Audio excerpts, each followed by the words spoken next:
Hello everyone, this is Al Spectral. Welcome back to the Land of Empires. And today I look forward to bringing you guys my third episode of the Apex Arena, this time focusing on Season 7. So let's dive straight in, starting in Warzone 1 to see exactly what everyone is running in Season 7 for attack and defense. Because one of the things I've noticed for Season 7, contrary to other seasons, is that the full team isn't exactly what you want to run. So back in Season 6, people would run the Season 6 team or the Season 5 or Season 4 to 5 with Season 6 Arma. But essentially, they were using a full season team. So the same season heroes across infantry, cavalry, and archer. However, for Season 7, that does not appear to be optimal. And we can see starting out in our first example here, nobody is really running a full Season 7 team. And that is for essentially two reasons. So the first reason is that Season 7, the team itself really does not perform too well, or at least right now we haven't really found any way to make use of it for either attack or defense. And secondly, Season 7, some of their heroes, in particular the infantry and cavalry, synergizes very well with Season 6 heroes. And we will see that as we dive into these different matchups today in the Apex Arena. So we can see here we have Joe Zero versus El Crab. And Joe Zero in Team 1 is running probably what is the epitome of Season 7 defense setups. And this consists of Kellerman, the Season 7 Cavalry, and Lisbeth with the Season 6 Arma. However, this team actually does not do too well in offense. Because it is, after all, primarily a defensive setup. And we can see that although Joe Zero lost virtually nothing, he was not able to kill El Crab either, even though El Crab ran a fairly poor setup, because I do believe that Kellerman is much more superior to Michael in a defensive setup when used in combination with Dorothy. And this setup is really interesting because somehow Dorothy allows the Kellerman to take next to no damage. And this is really kind of problematic in these Season 7 arena setups, because this team on a 1v1 basis is pretty much immortal. Nothing can really destroy this team in 1v1. So the trick to overcome this team is really to kind of sacrifice a team. So you have to sacrifice a team to kill Dorothy and Lisbeth. So there's a lot of options to do that. But pretty much any Season 6 team will work. So for example, you have Season 6 Infantry, Season 6 Cavalry, and Season 6 Archer. You run primarily Season 6 Infantry. And what that will do is that will kill Dorothy and Lisbeth, although you are guaranteed to lose in that matchup. So now that Dorothy and Lisbeth are dead, your next team, the goal of your next team is to kill Kellerman while suffering minimal losses. And that is really, at least as far as I'm aware, the only way to counteract this Season 7 setup right now. So we can see that Joe Zero was not able to overcome El Crabs because this is, after all, a defensive setup. He was able to win this fight overall because this team, and this is kind of the second team I want to go over. This team is also particularly powerful in Season 6. And it kind of features Neptune Arc here as the infantry. The cavalry must be Season 6, although it can be any variation of Season 6, meaning that you can run Quinn with Season 6 Arma, you can run the Season 6 hero, or you can run any other hero with Season 6 Arma. Of course, Quinn will be the most effective here due to his Awakening skill, which reduces the incoming melee damage by 30% that your infantry receives. So it makes your infantry much more tanky. And one thing to note is that the archer, it doesn't matter too much who the archer is. Personally, I like to use Hanzo in this combination because Hanzo does give a 15% damage boost to your cavalry and your infantry. And it also does not limit myself where I have to use my Season 6 Archer hero, meaning that I can place my Season 6 Archer hero in another team and it works quite well. The reason why I don't typically place my Season 6 Archer hero in this team is because the Season 6 Archer hero skill 3, which boosts the final rage stat of the infantry by 250%, it actually does not seem to work on Neptune Arc. I'm not too sure why. I think Season 7 overall is just very confusing. But the teams that this team is very effective against is actually the Season 6 setups. So either Kellerman, Quinn, Lisbeth, or full Season 6, it is so effective against those teams. And the way you would counter this team is actually by running either a similar team. So if you're attacking this team and you are stronger than your opponent, you can run the exact same setup, about equal infantry and cavalry and minimal archer. And if you are stronger than them, you will be able to win. However, this team does get countered by this defensive team. So you will not be able to break this defensive team if you were running this team. So Joe was able to win this fight. Congratulations to him. And let's move on to the second war zone, where we have General versus Car. Let's see if they ran anything interesting. So surprisingly, neither side used Season 7 because we are already very familiar with Season 6. I will not go over that. And here we can see a fairly interesting setup that Psycho is using here. And this setup is actually very potent in Rally, where you can use Rally support skills that increases the rage skill regeneration. So that includes Morgan and Quinn. However, from my tests, this setup actually does not work very well in a non-rally scenario. So in PvP, Arena 1v1, or Legends Arena, this composition is actually fairly bad against Season 7. But obviously, we can see that it is quite good against Season 6. So here, what is going on? So, okay, Palm just gave up. So there's no point reviewing this, but I was able to go over this team, which I believe is right now the very best team for rallies and rally defense setups. So you have to stack a Morgan skills 3 support or a Quinn or Quinn skills 2 support. So if you stack both of those skills, these rally can punch through pretty much any defense. And that is kind of why a solo player should really never take a rally in Season 7, at least at the moment. Because if your opponent is rallying you using this setup, and he has Morgan and Quinn support and you don't, you can't say bye-bye. Whether you have your a glorious 10, whether you're the strongest player in this game, whether you're Harris, you have 20 million troops, it won't matter. You will just get obliterated. So in the third war zone here, we have General versus Baron, where Baron is attacking. We can see that Baron is running once again the defensive setup, and we can really see how ineffective it is against the attack. Ineffective it is, well, first of all, against a similar setup, and second of all, when used for attacking. So Blitz was able to survive, and Baron kind of lost the archer on his second team, which is kind of crucial. And the idea is kind of to use this team, the Baron's third team, instead of Baron's second team in his second team. And so this team will be able to kill the Kellerman without suffering much loss to its fighting power. So the main fighting power components are the infantry and archer in this team. So losing Hanzo is not a big deal. However, for this team, if you lose the archer, then you're essentially crippling your infantry. So it's not ideal. And we can see in the second team, it is against blitzed cavalry who got obliterated for some reason. I believe it's probably because Blitz used too few cavalry. So this is a big mistake that Blitz did. If he used like a 1-to-1 ratio of Neptunarch and Chironian, then Blitz probably would have won this engagement, because he would have easily crushed this team, and then it would have been Team 2 versus Team 3 scenario, although he probably wouldn't have won. Let's see if Baron used 1-1. So Baron really didn't use too many cavalry either. So Blitz probably could have at least came up ahead in this 1v1 situation where Baron would have had very few troops left against his Team 3. And although this team kind of counters his team, I don't think Baron would have been able to win if Blitzed just used more cavalry. But because Blitz did not use any cavalry, he only used 2,000 cavalry here, there's no more point to this team. And you can see even with 2,000 cavalry, he was able to deal 17,000 damage to the opposing infantry, which is a big deal. If he had like 100,000 cavalry here, easily could have obliterated Baron. So we'll go to the next report.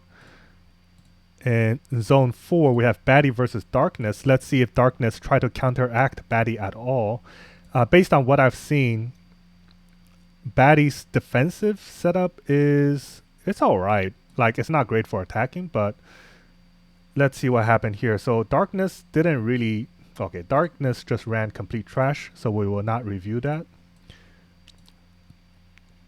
We will not review this either. Let's move on to Warzone 5.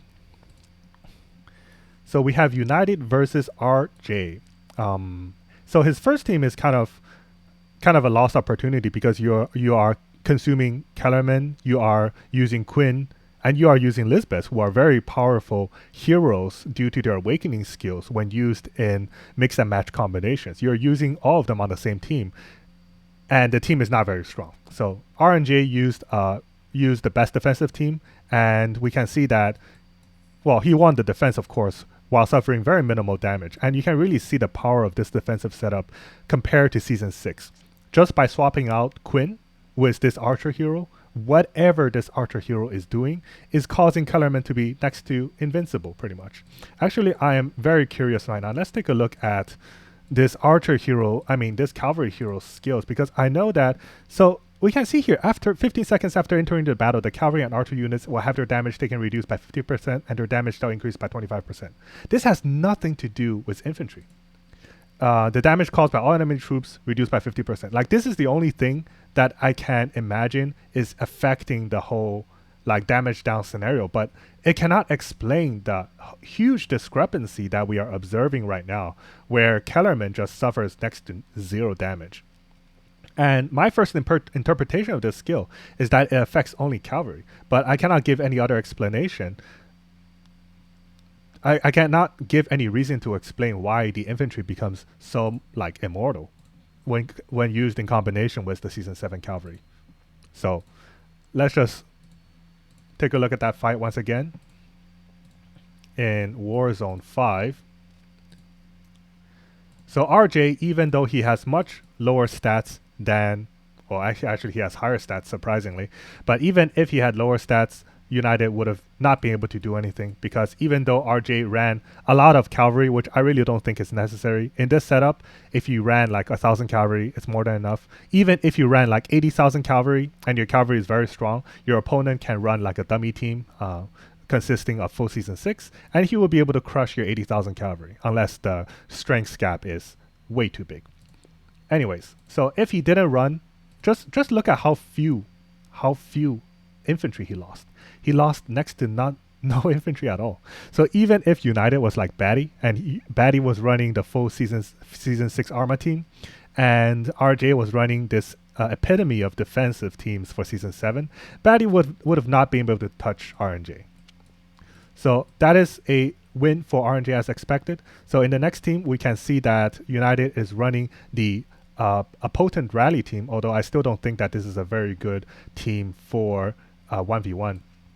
But interestingly, we can see this team beating what is supposed to be a very potent Season 7 attack team.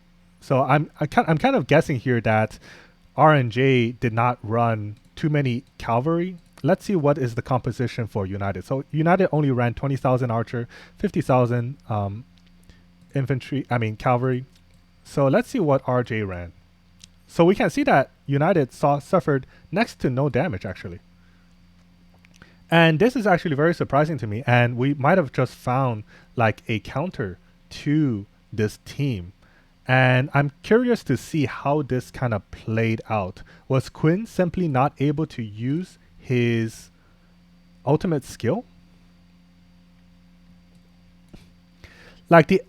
Although I really like this team, especially for rally, the issue with this team is that it consumes not only the infantry for Season 7, but also for cavalry, but also the cavalry for Season 7. So essentially what is happening is that you are sacrificing two very potent heroes by putting them in the same team.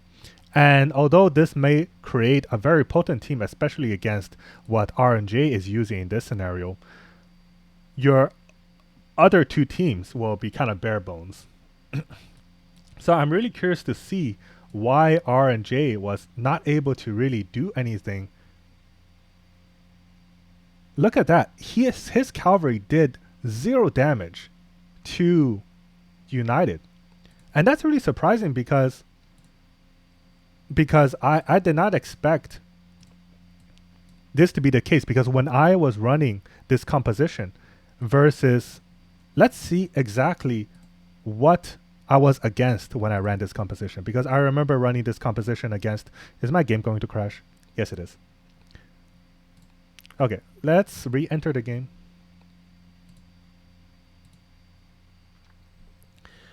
But briefly to summarize, when I was running that composition against what I believe is Prophet, I cannot exactly remember what exactly Prophet was running. Let's take a look. So, Legends Arena. And I remember almost getting destroyed by Prophet's composition. Let's see. So, here.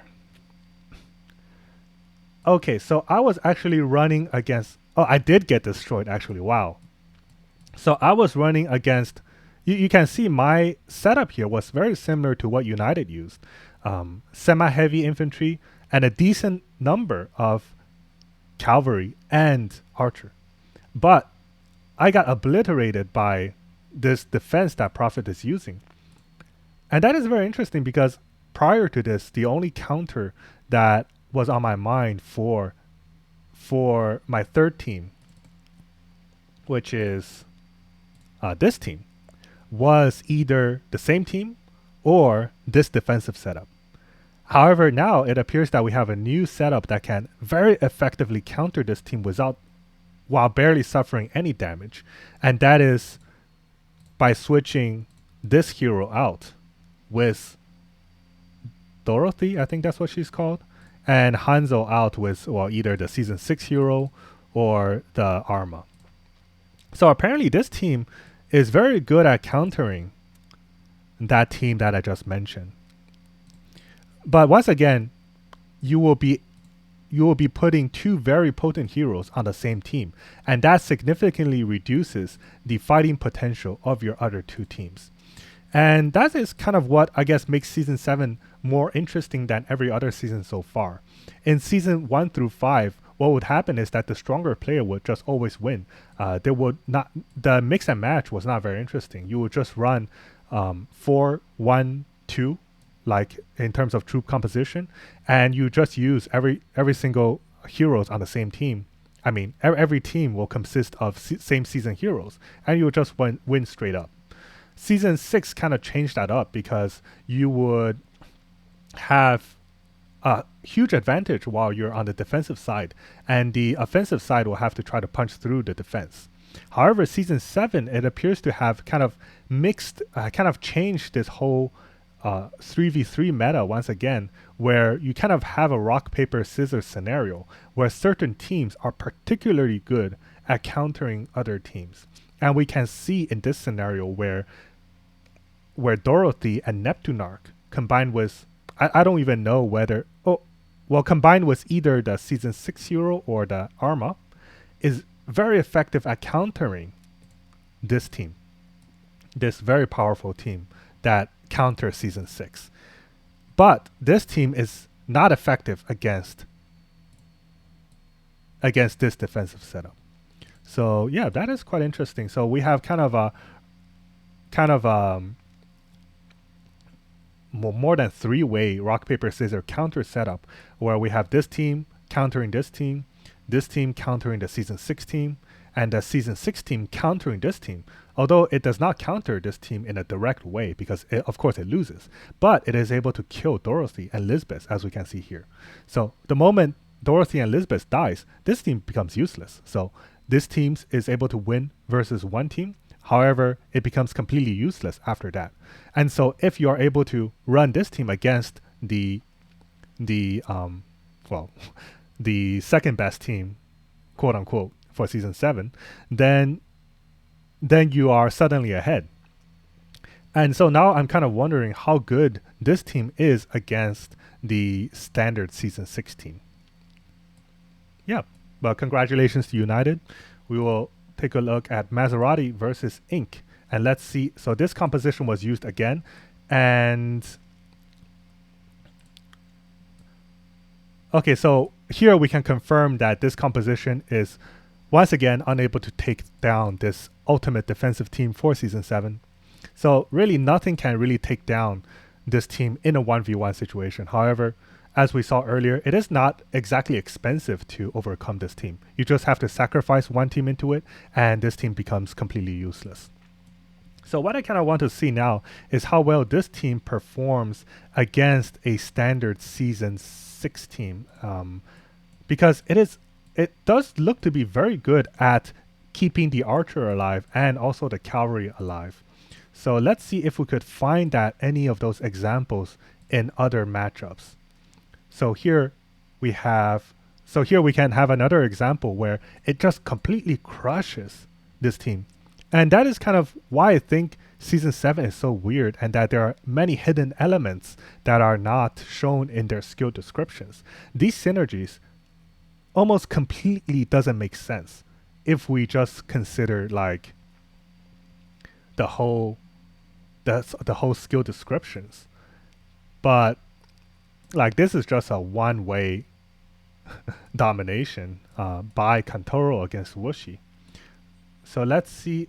So here Wushi is not really using the archer, so this team is complete junk. We will not be able to really see the performance of this Season 7, Season 16. So let's go to the next fight. Do we see that team being used again anywhere? Not really here. So here we can see that, oh, he was almost able to win, but not quite so. And we can see just 17,000 troops, how effective this team is at countering Kellerman, or the Season 6 infantry. And that just makes no sense to me, to be honest, on a pure skill description level. But it is what it is. And as with every season, we need to adapt to the new meta in order to keep ourselves ahead of the competition. So here we have Asker versus Sabasa, and that team is not really being used, so we'll move on to the next one. I really want to see how well that team performs against a full Season 6 team, because we know what teams are effective at countering full Season 6, and what counters full Season 6 gets absolutely crushed by this team. So if this team can absolutely crush Season 6, then it will prove kind of its worth, essentially. So now we can see what is happening here. So Coffin is running a full Season 6 team, and wow, he didn't even incur that much losses in this scenario. So we can see that Nightcrawler, I think Nightcrawler has much worse stats. Like, yeah, his stats are completely garbage, but his Horn God was almost able to survive. Let's see how close the Horn God was at surviving that team. Because if this team like is effective against Season 6, then it would mean that the only team that can counter this team is the ultimate Season 7 defense team. So let's see how well Horn God is, like how good of a job Horn God does at surviving the opposing cavalry and infantry. So now we can see he already lost quite a bit of HP. Oh, he lost a lot of HP.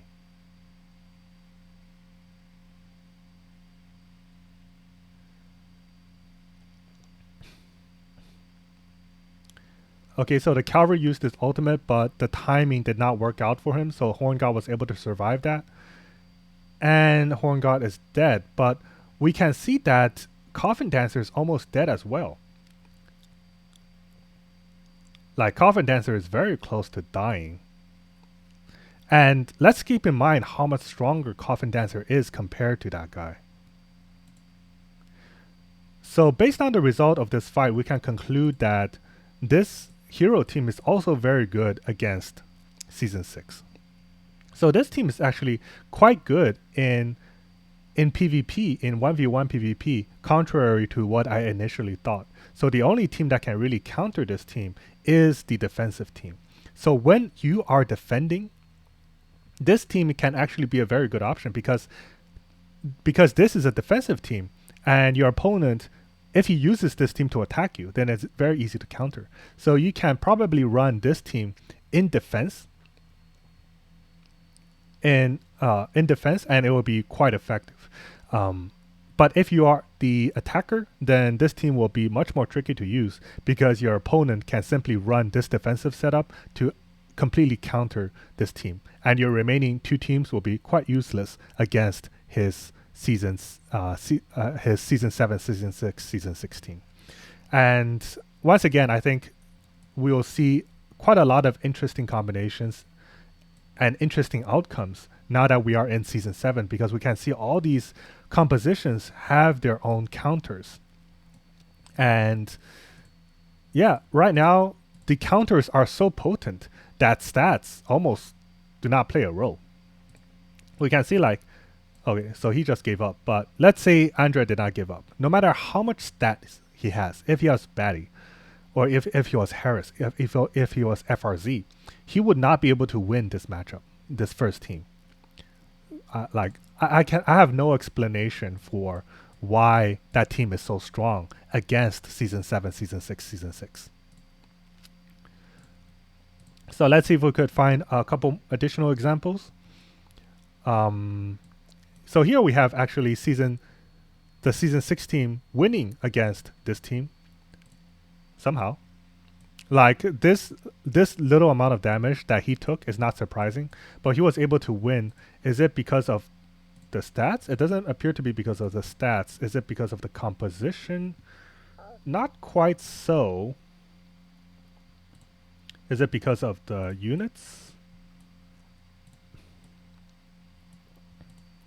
That's actually quite interesting. Let's take a look at how close this fight was and how Battle was able to come out ahead, because Battle is running a defensive setup and Dragon is running an offensive setup. But can a defensive setup actually come out ahead versus an offensive setup when the offensive setup is going all in on the infantry?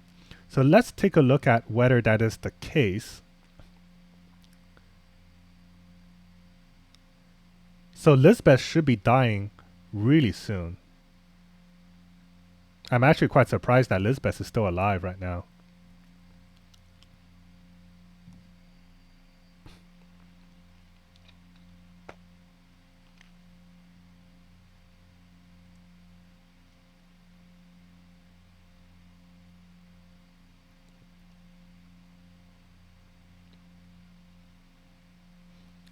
Yeah, that seemed to be a fairly convincing victory, to be honest. And that is surprising to me.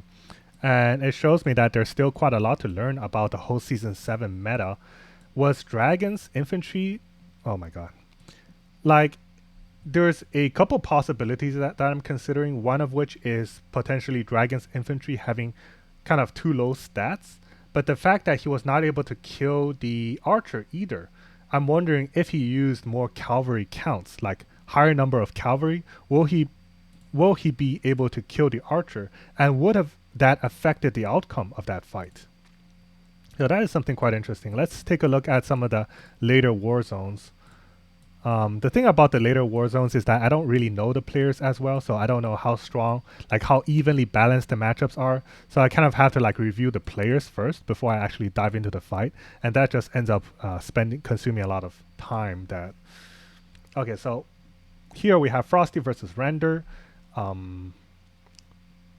Yeah, the Season 7 Archer, I don't really know what to say about it. Like, the Archer appears to be strong under very niche scenarios against specific teams, but overall the Archer is just kind of useless. The only scenario where I can see the Archer being good is if we ran the Archer with the Season 6 Arma under those particularly good teams, because the Archer's Awakening skill, it does reduce the damage taken from cavalry by 25%.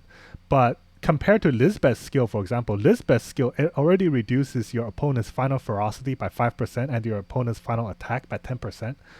Like, that is a generalized debuff against both the opponent both the opponent cavalry and the opponent infantry. And so just reducing the opponent cavalry damage by 25% versus like a widespread net targeting all the enemy troop types. Like, I don't even know whether Lisbeth or the Season 7 Archer is better within an armor setup. And therefore, I don't really think currently there's too much utility for the Season 7 Archer hero. Later on, they might buff this hero, but right now I see no reason to really work on this hero or max this hero.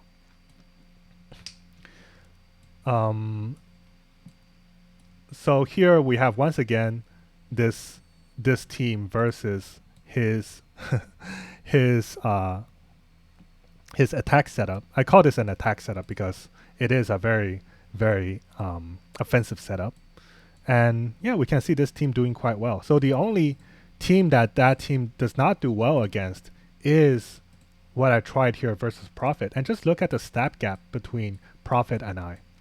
Like, my stats are incredibly high compared to his, but he was easily able to fend off this attack of mine against this defensive team.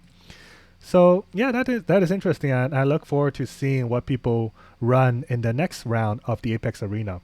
I hope everyone has enjoyed episode 3 of the Apex Arena, focusing on season 7 compositions, and we can really see the increased diversity that people are running in season 7 compared to pretty much all the other season heroes.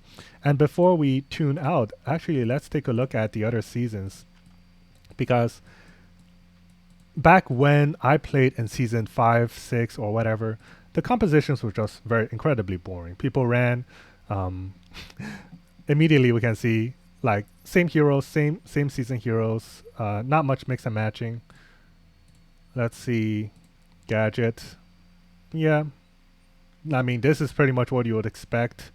Like full season 4 was Hanzo, full season 5, full season 3 was Charlotte. Not very interesting.